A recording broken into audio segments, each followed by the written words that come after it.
Le graphe est un peu venu, je ne vais pas dire par hasard, ni par la force des choses, mais par mon sens de l'observation.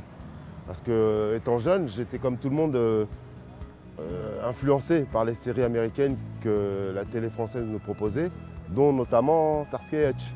Et dans cette série, si vous la regardez maintenant avec vos yeux d'aujourd'hui, vous verrez que dans la rue, on peut voir à foison des tags, des flops, des graphes, choses qu'à l'époque je ne pouvais identifier, si je puis dire.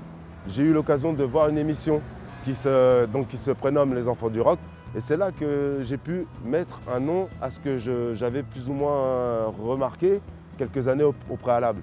Et ça a été le flash, je me suis dit c'est ça, c'est exactement ça. Donc voilà, pour moi c'était normal d'être dans le graffiti parce que c'était pour moi une forme d'exprimer ma vision du dessin.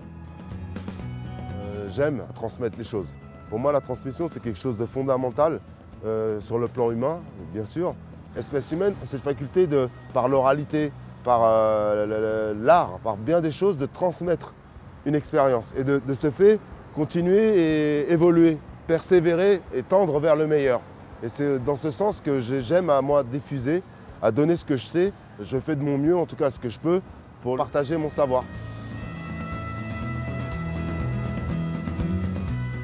Par la suite, en fonction de ce que tu fais, si tu y mets du tien, de l'âme, de l'amour, toutes ces choses, le retour ne sera que bénéfique. Ce que je ressens, je le partage.